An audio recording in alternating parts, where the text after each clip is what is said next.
بالله من الشيطان الرجيم بسم الله الرحمن الرحيم الحمد لله رب العالمين الرحمن الرحيم مالك يوم الدين إياك نعبد وإياك نستعين اهدنا الصراط المستقيم صراط الذين أنعمت عليهم غير المغضوب عليهم ولا الضالين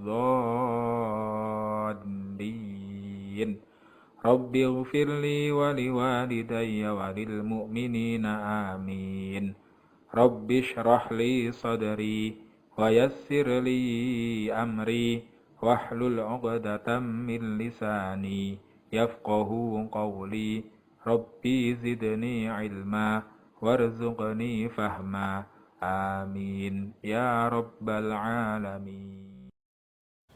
Assalamualaikum warahmatullahi wabarakatuh.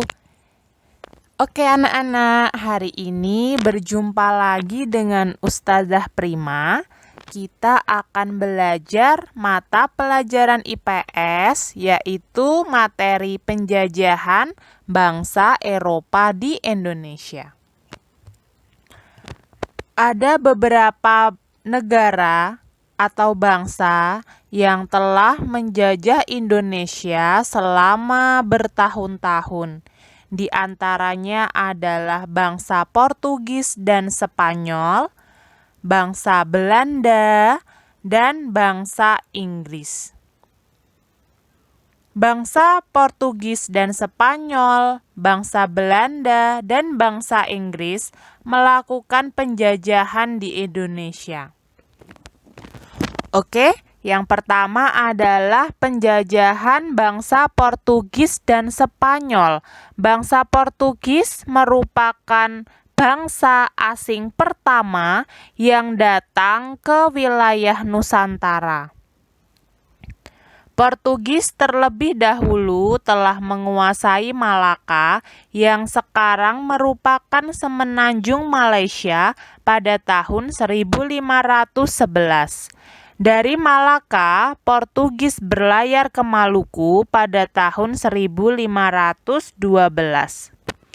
Kedatangan Portugis untuk berdagang pala dan cengkeh mulanya disambut baik oleh kerajaan Ternate, yaitu dengan membentuk aliansi atau hubungan kerjasama antara Portugis dan kerajaan Ternate. Selanjutnya, Portugis menyalahgunakan kepercayaan kerajaan Ternate dengan mendirikan benteng dan berdalih bahwa benteng tersebut dibangun untuk menghindari serangan dari lawan kerajaan Ternate, yaitu kerajaan Tidore. Selanjutnya, Spanyol tiba di Maluku pada tahun 1512 dan disambut dengan baik oleh kerajaan Tidore. Sebagai imbalannya, Spanyol diperbolehkan mendirikan benteng dan memonopoli perdagangan. Sebagai timbal baliknya, kerajaan Tidore meminta bantuan Spanyol untuk menghadapi kerajaan Ternate yang sebelumnya telah mendapatkan bantuan dari Portugis. Nah, jadi di sini bisa kita lihat ya anak-anak bahwa bangsa Spanyol dan Portugis ini keduanya bersaing karena mereka sama-sama ingin menguasai perdagangan rempah-rempah di Maluku. Nah, selanjutnya persaingan antara Spanyol dan Portugis ini selesai setelah mereka mensepakati perjanjian Saragossa, di mana isi perjanjian Saragossa ini bahwa Spanyol harus meninggalkan Maluku dan melakukan perdagangan di Filipina, sementara Portugis tetap tinggal di Maluku. Jadi di sini yang menang adalah bangsa Portugis karena kemenangan Portugis semakin lama sikap bangsa Portugis semakin sewenang-wenang dan semakin memonopoli perdagangan, serta ikut campur dalam urusan kerajaan dan menyebarkan agama Nasrani. Oleh karena itu, pada tahun 1533, Sultan Ternate, yaitu bernama Sultan Khairun, menyerukan perlawanan untuk mengusir Portugis. Sultan Khairun yang berasal dari Ternate ini adalah salah satu tokoh yang gencar melawan Portugis. Untuk menyelesaikan permasalahan dengan Portugis, maka antara Sultan Khairun dan Portugis ini mengadakan perjanjian damai. Akan tetapi pada akhirnya perjanjian ini diingkari oleh bangsa Portugis yang membunuh Sultan Khairun, ya. Jadi Sultan Khairun ini juga merupakan salah satu pahlawan sejarah Indonesia yang mungkin kita juga kurang begitu mengenal beliau, ya. Nah, selanjutnya setelah wafatnya Sultan Khairun, maka rakyat Maluku kemudian bangkit bersatu melawan Portugis yang dipimpin oleh Sultan Baabullah. Pada tahun 1575, Portugis berhasil dikalahkan dan dipukul mundur hingga ke Pulau Timur. Saat Portugis mengalami kekalahan, Belanda mulai memasuki wilayah Indonesia pada tahun 1596 yang kemudian mulai menguasai Maluku. Tahun 1599, Belanda menyingkirkan Portugis dari Ambon, sehingga bangsa Portugis menyingkir dari Hindia Timur, dan disepakati adanya perjanjian Lisabon antara kerajaan Belanda dan kerajaan Portugal pada tahun 1859. Selanjutnya adalah penjajahan bangsa Belanda, di mana Belanda ini merupakan bangsa atau negara yang paling lama menjajah Indonesia. Rombongan Belanda pertama kali yang datang ke Indonesia itu turun di Banten pada tanggal 27 Juni 1596 yang dipimpin oleh Cornelis de Houtman. Saat itu Portugis sudah berada di Banten. Maka terjadilah perseteruan antara Belanda dan Portugis karena Portugis merasa dia sudah menguasai terlebih dahulu wilayah Banten. Sikap Belanda yang serakah dan kasar membuat mereka tidak terima. Akhirnya Belanda terusir dari Banten.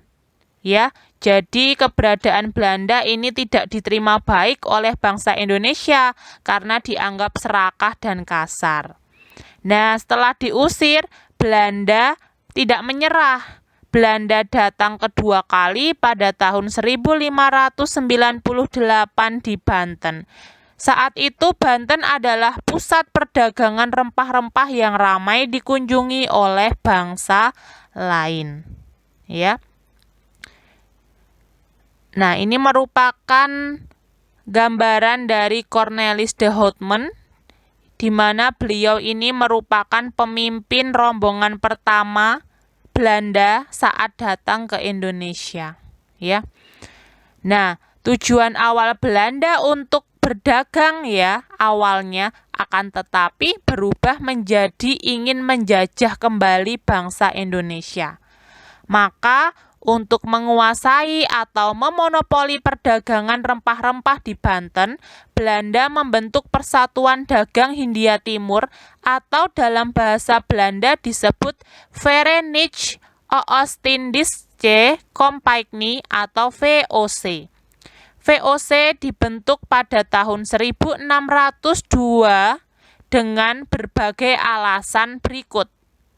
Yang pertama adalah untuk menghindari persaingan antar pedagang Belanda. Ini merupakan keuntungan VOC yang dicetuskan menjadi keuntungan bersama. Ya.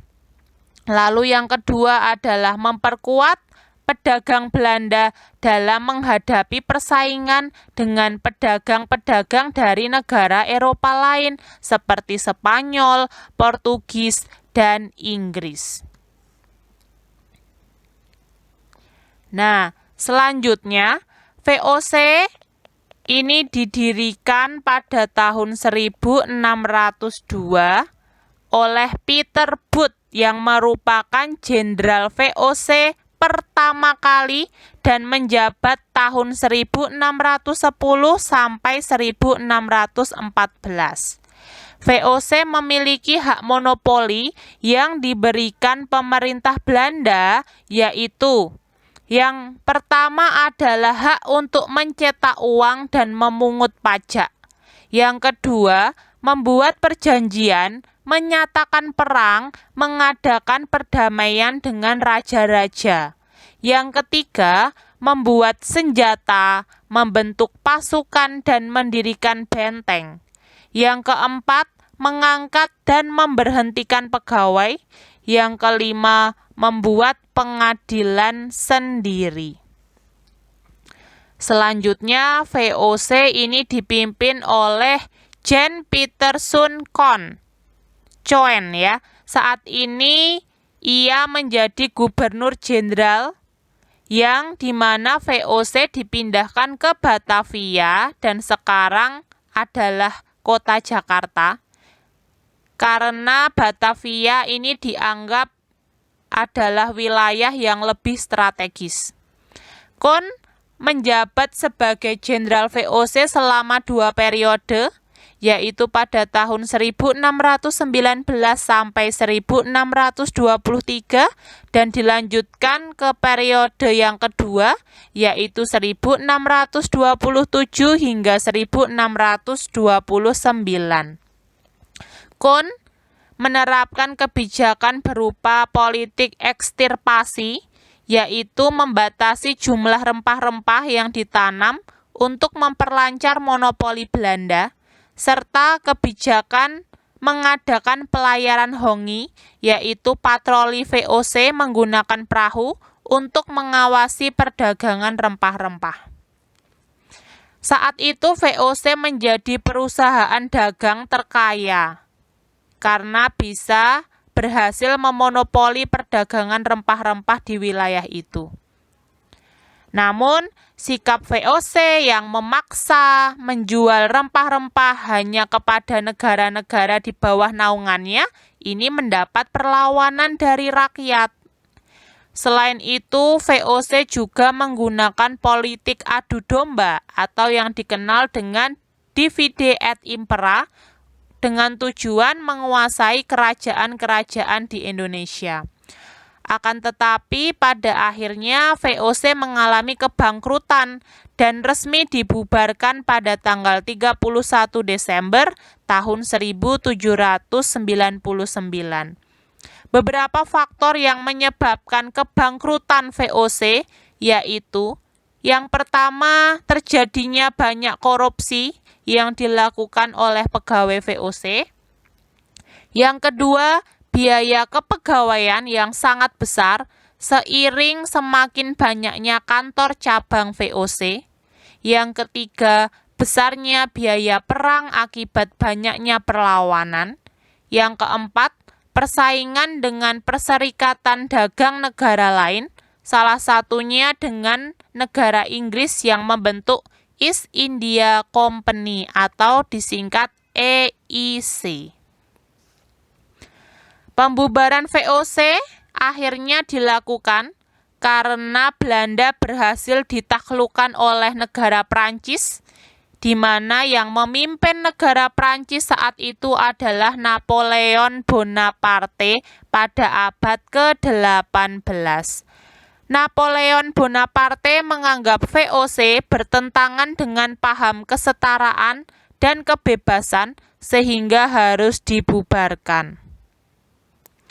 Maka saat itu Herman William Daendels pada tahun 1808 hingga 1811 diangkat sebagai Gubernur Jenderal Belanda di Indonesia. Daendels mendapat tugas untuk mempertahankan Pulau Jawa dari serangan Inggris. Nah, Daendels ini memerintahkan pembangunan jalan raya yang terbentang dari Anyer, Banten hingga Panarukan yang berada di Jawa Timur. Dibangunnya jalan ini bertujuan untuk memudahkan pergerakan tentara Belanda apabila terjadi peperangan. Agar jalan ini cepat selesai dibangun, ia memerintahkan untuk dilakukannya kerja rodi. Kerja rodi adalah kerja paksa tanpa mendapatkan upah, di mana kerja rodi ini mengakibatkan banyaknya rakyat yang menderita dan banyak yang meninggal dunia. Pada akhirnya, sikap Daendels diketahui oleh pemerintah Belanda. Oleh sebab itu, jabatannya dicopot dan digantikan oleh Jenderal Jansen. Kemudian Jansen menandatangani adanya perjanjian Tuntang. Perjanjian ini merupakan peristiwa yang menandai menyerahnya negara Belanda kepada Inggris. Setelah Indonesia kembali dikuasai, salah satu gubernur jenderal yang berkuasa adalah Van den Bosch pada tahun 1930 sampai 1934. Nah, Van den Bosch ini pada masa kekuasaannya ini mencetuskan sistem tanam paksa, di mana rakyat dipaksa untuk menanam tanaman yang laku di pasaran dunia, di antaranya tanaman teh, kopi, tebu, tembakau, dengan harga yang ditetapkan oleh Belanda. Tujuan dari pencetusan sistem tanam paksa ini agar kas negara kembali terisi setelah habis oleh akibat perang. Sistem tanam paksa ini membuat rakyat Indonesia sangat menderita dan mati kelaparan. Ya, berikut merupakan gambaran dari sistem tanam paksa ya. Kita bisa merasakan bagaimana saat itu rakyat Indonesia benar-benar sangat ditindas dan sangat menderita akibat kelaparan dan kemiskinan. Kita beralih selanjutnya di masa penjajahan bangsa Inggris. Bangsa Inggris ini menguasai wilayah Indonesia dalam waktu yang singkat, yaitu tahun 1811 sampai 1816. Pada waktu tersebut, Indonesia telah dikuasai oleh Belanda. Akan tetapi, Inggris berhasil menyerang dan berhasil menguasai Pulau Jawa. Hal ini ditandai oleh adanya perjanjian Tuntang. Pemerintah Inggris di Indonesia dipimpin oleh Wakil Gubernur Jenderal Thomas Stamford Raffles, di mana Raffles ini membuat sejumlah kebijakan selama kedudukannya di Indonesia. Berikut beberapa kebijakan yang dibuat oleh Raffles di antaranya.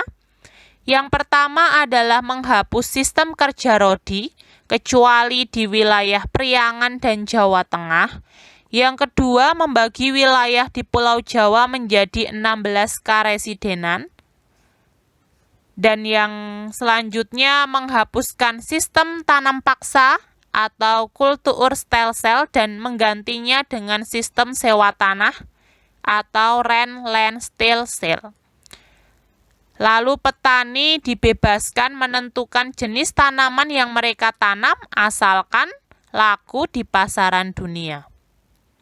Selain itu, kebijakan yang lain adalah pajak tidak lagi dibebankan per desa tetapi perseorangan. Mengenalkan sistem pembayaran pajak dengan uang. Kebijakan Raffles yang lain yaitu bupati diangkat menjadi pegawai pemerintah sehingga kekuasaan bupati yang sebelumnya berlangsung turun-temurun menjadi berkurang. Serta membantu perkembangan ilmu pengetahuan, diantaranya melalui perintisan dan pembuatan Kebun Raya Bogor, serta penemuan kembali Candi Borobudur yang kita kenal, di mana Candi Borobudur ini merupakan salah satu situs sejarah yang sangat mendunia, ya, yang sudah dikenal oleh bangsa lain itu berada di Indonesia. Lalu berikut adalah kekalahan Prancis yang terjadi di tahun 1814, di mana Prancis mengalami kekalahan perang saat melawan Inggris. Akibatnya Prancis menarik kekuasaannya dari Belanda. Selanjutnya, Belanda dan Inggris mengadakan perundingan damai dengan disepakatinya Konvensi London yang menghasilkan keputusan bahwa wilayah Indonesia dikembalikan sebagai jajahan dari bangsa Belanda. Raffles sempat diangkat menjadi gubernur Bengkulu yang meliputi Kepulauan Bangka Belitung. Hasilnya, Belanda mengajukan protes terhadap keputusan tersebut karena wilayah Sumatera yang termasuk jajahannya itu dikuasai oleh Raffles. Pada akhirnya, karena protes tersebut, Raffles pindah ke Singapura. Dengan kepindahan Raffles ke Singapura, maka berakhirlah masa pemerintahan Inggris di Indonesia. Oke anak-anak, demikian materi pada pertemuan kali ini. Silahkan anak-anak kembali mereview materi yang sudah Ustazah sampaikan. Dan jangan lupa untuk mengulang kembali, dicatat, serta mengerjakan tugas yang akan Ustazah berikan, ya. Terima kasih sudah menyimak video pembelajaran ini. Kita bertemu lagi di video pembelajaran selanjutnya. Ustazah akhiri. Wassalamualaikum warahmatullahi wabarakatuh.